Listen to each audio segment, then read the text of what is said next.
Hello, everybody. I am Chris Landry on a special edition of SEC Football and Beyond, a quick edition, as we are been asked to do a quick thoughts on what went on today. I have had my NFL Sunday work interrupted with with a call, and who spent the morning over at the LSU Football Ops Center where it is being made official that LSU and Ed Orgeron are parting ways.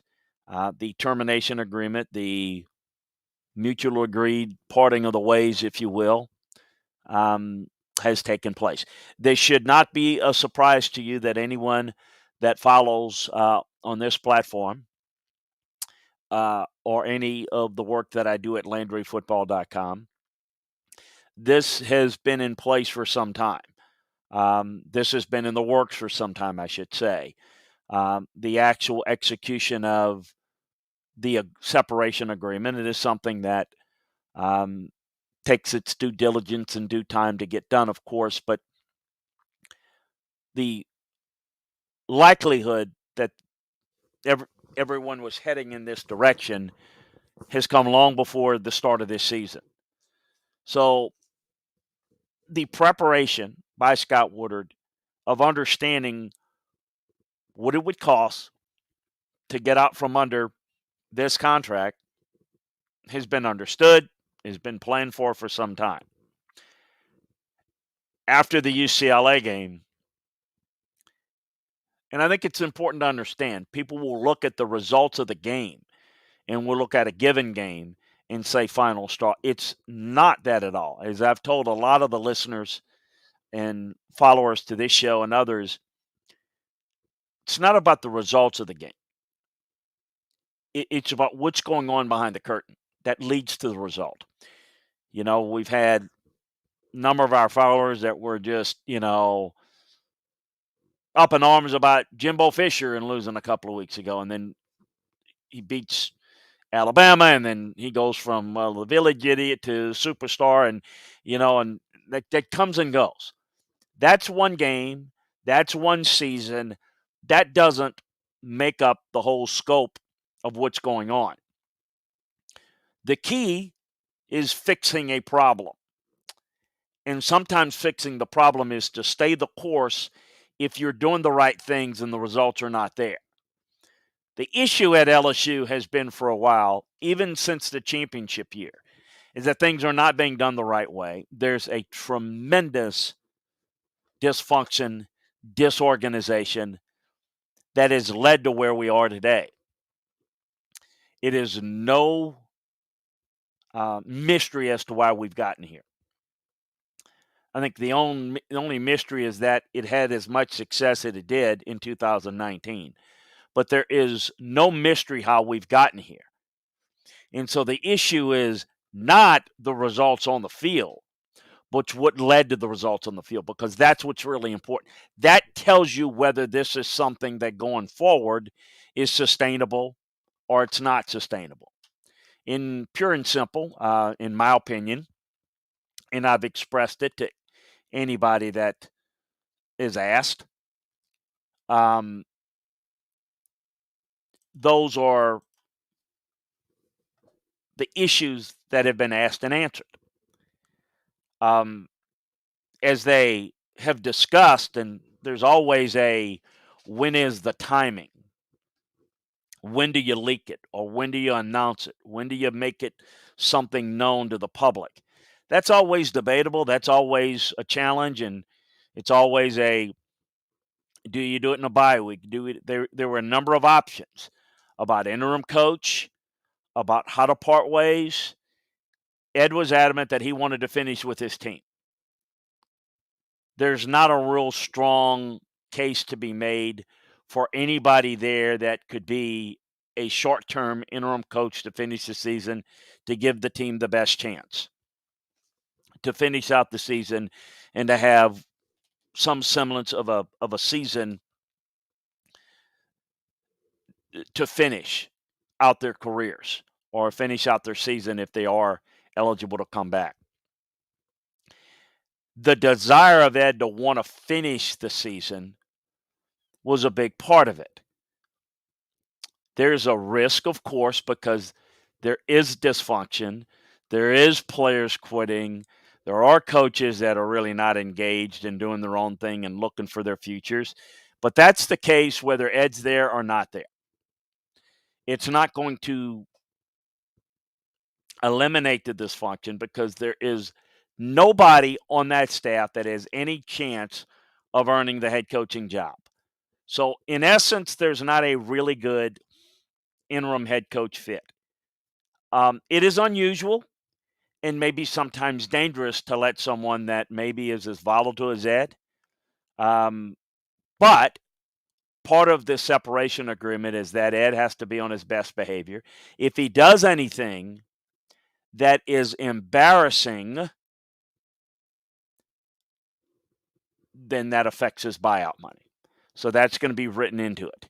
And so they've got the assurances as best you can to make sure that it is amicable and not just, hey, we won't even let this guy finish coaching his team. You normally give that coach the opportunity. I don't know how many people are aware of this. Most of the time, a coach says, I'm going to move on. Put an interim in. I recommend this guy, whatever. I'm moving on. Say goodbye to the team and get out of there. Ed wants to stay. If you go against his wishes, then you become in a position where it's potentially more volatile and could be more of a headache. So it is a mess. I mean, there's no question it is a mess either way. Departure can be messy. It will be messy, but it was inevitable. I have went to a couple of Sundays ago, 3 Sundays ago, I guess it was. I went there, and I could see that there were problems there. Coaching staff with, not believing in Ed. Ed is half the time missing from the facility when he doesn't absolutely have to be there. There are a lot of things that are going on that a lot of people don't know. So you're going to hear a lot of the discussions about this guy who won a national championship 2 years ago, and now he's getting fired. How dumb is this? And if that were true, then it would be dumb.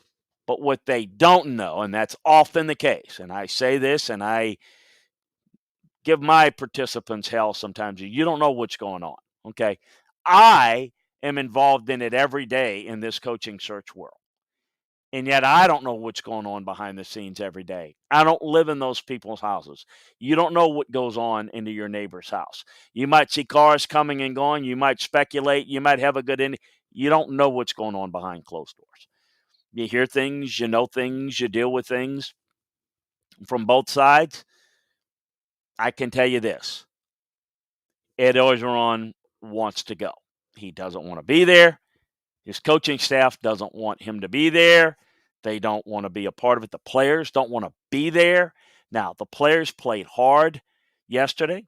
Look, they're playing for themselves.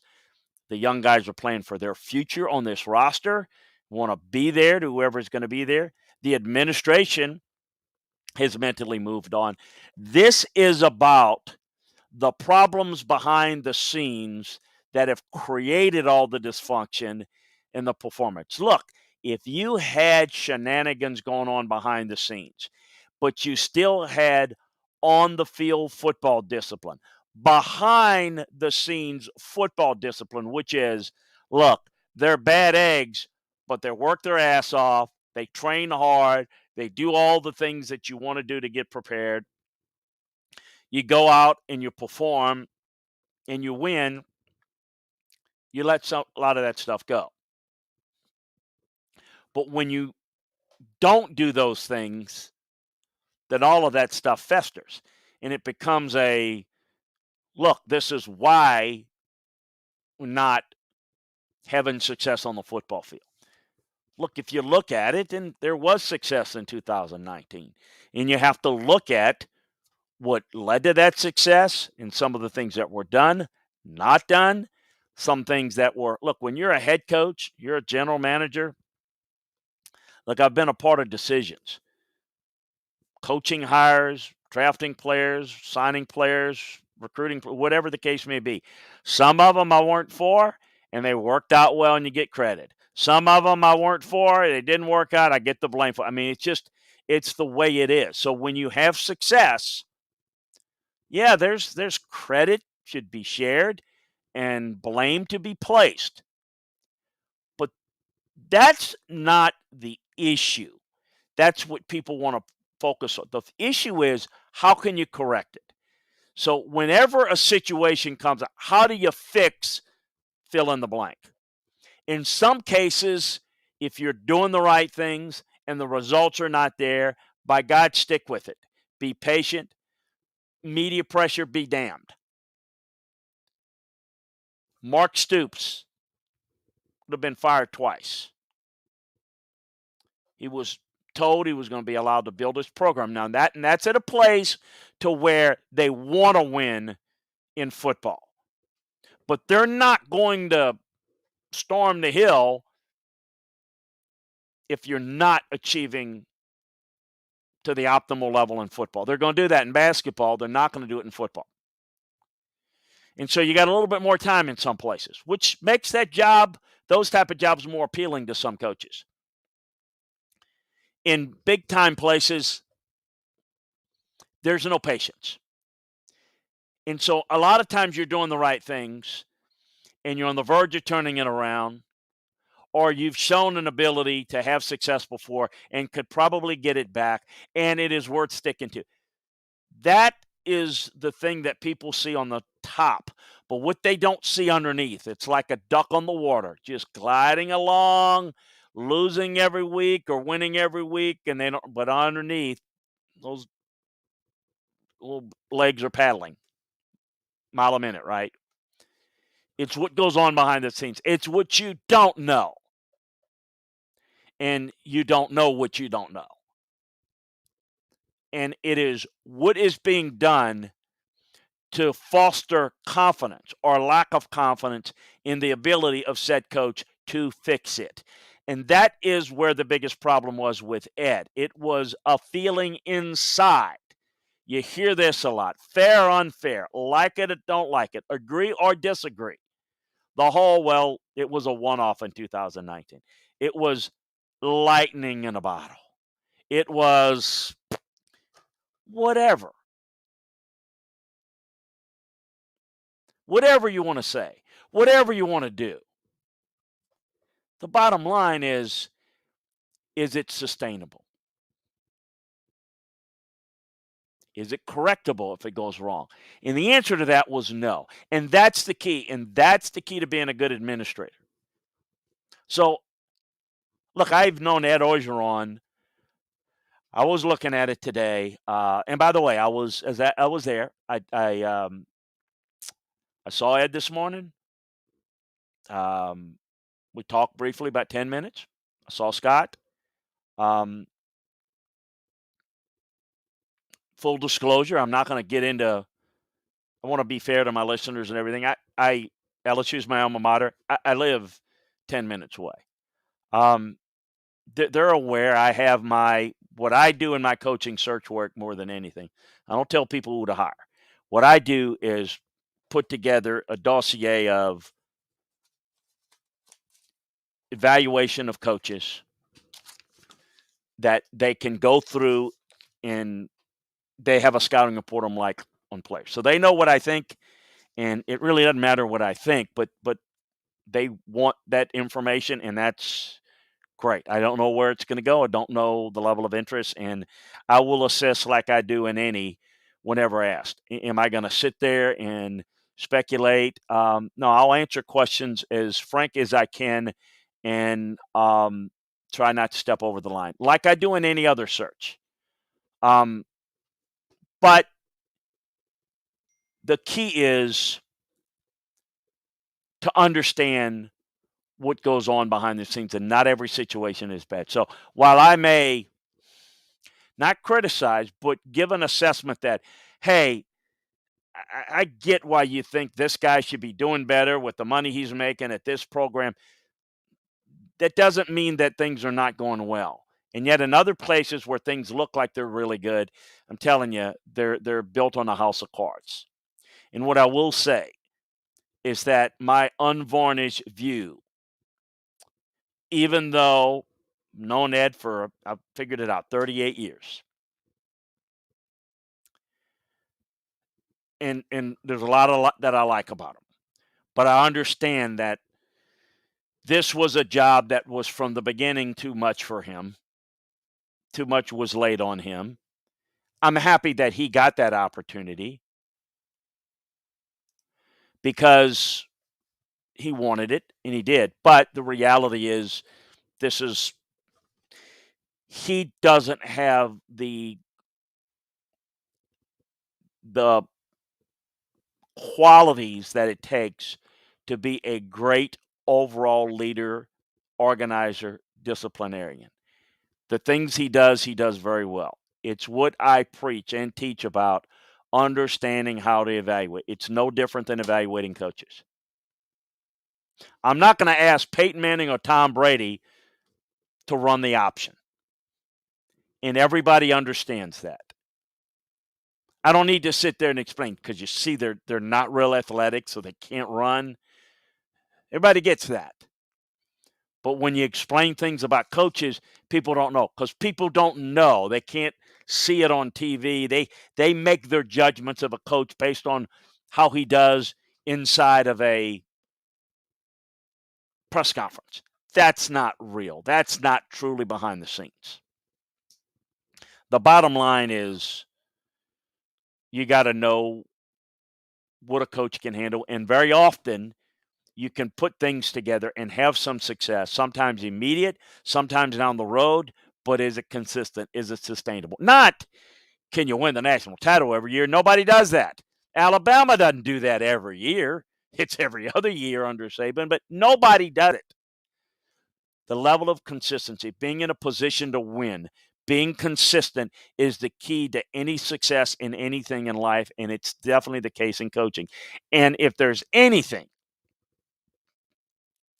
that is consistent about Ed Orgeron, is his inconsistency in his inability to lead, to organize from a disciplinary standpoint, and to handle certain things that really is a lot of trouble. And it is one thing to go, and even when you can't hire well, it's a Russian roulette.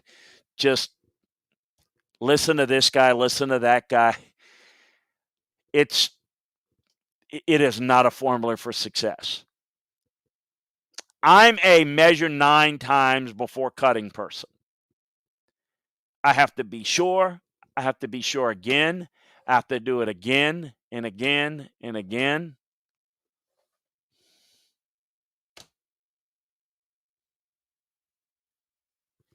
Some people are not that way. There's always going to be a roller coaster with him. With Scott Woodard, the feeling is he's never really fired somebody and doesn't like the idea of firing him in season. But when it's inevitable, people say, well, they don't want him to go on a run and win the rest of the games. I can tell you that the result, the decisions have been discussed before the Florida game. So people that are saying that they made the decision based on them beating Florida are just as inaccurate as they made the decision because they lost to Florida had they lost to Florida yesterday. This was coming down the pike. Now, the reason is they've been discussing it for a while.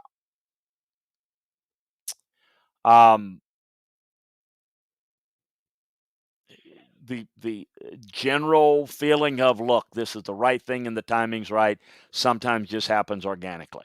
Didn't know that I was going to get blindsided with a call this morning. I'm watching the NFL game from London, and off I go. Congratulations, Jacksonville and Urban, by the way. That's just the timing is what it is.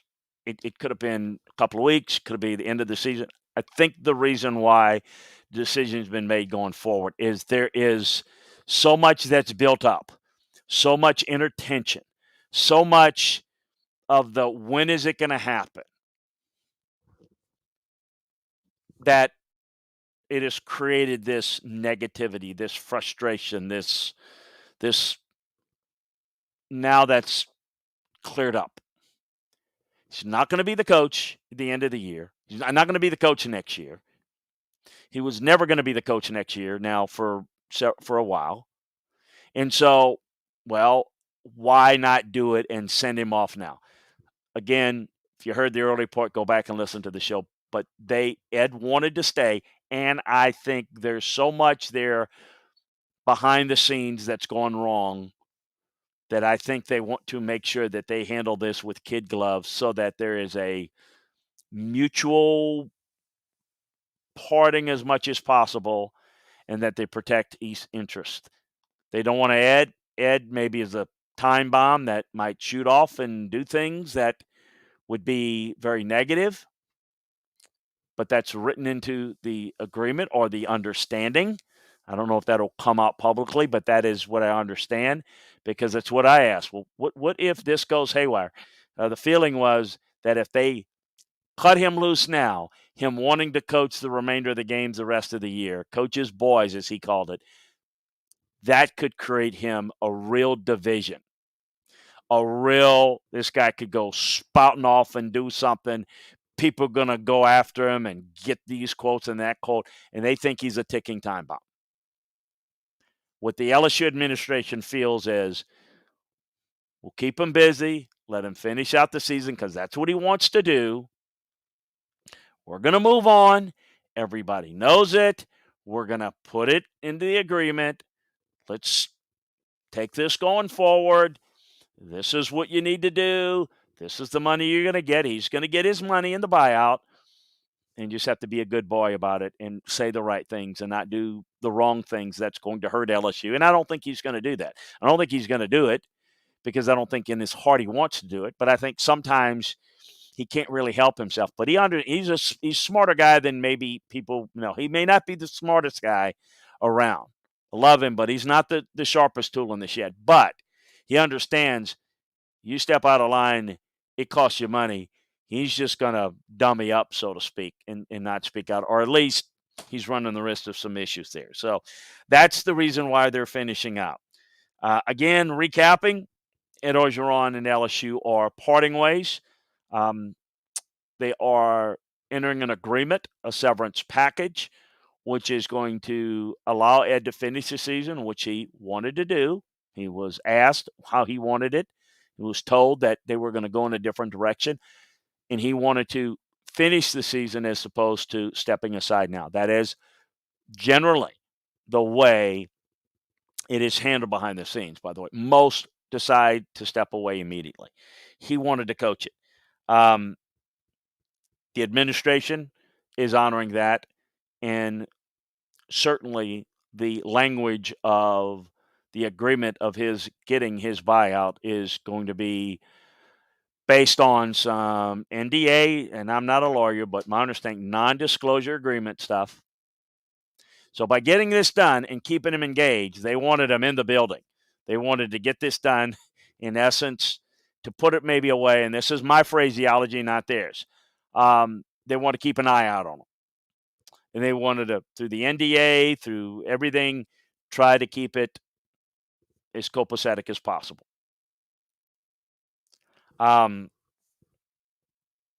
Coaching staff has been looking for work, trying to look at options. Of course, we don't know who's going to be asked to stay, if anybody. So those are the main issues that were handled. The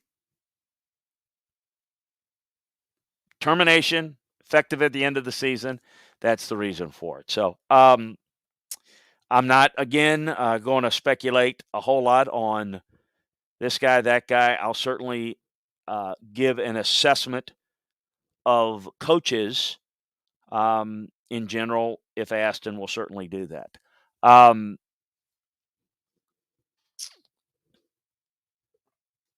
So, answer a couple of questions before I go. Spartan Barton, yes. New SEC and football and beyond tomorrow. Yes, there will be SEC football and beyond tomorrow. This is a special edition. Rock says, um, Rock Westfall says this was O's dream job. Well, remember, it was his dream job. He's from Louisiana, but he said the USC job was his dream job too. Yeah, it's his dream job. He wanted out once it turned bad. Once he got caught in a lot of mess, caught in a lot of problems. He got a new contract. He definitely got content. He definitely got rich. And there's a lot of things personally that he's gone through. I'm not going to get into his divorce and who's at fault, but what I can tell, they both were, let's just say there was a bad husband and a bad wife. They both were not good wife and husband to one another, and there's a lot of issues, a lot of problems, and I don't want to care to get into that, but that's kind of the way that is. The consensus that LSU is a better job than USC. Really, USC doesn't have the SEC gauntlet and can recruit with the right guy. Plus, LSU seems like a much more volatile place. Um, USC is not a volatile place. Have you followed USC, Rock? Do you know anything about USC? Um, Beauty's in the eye of the beholder.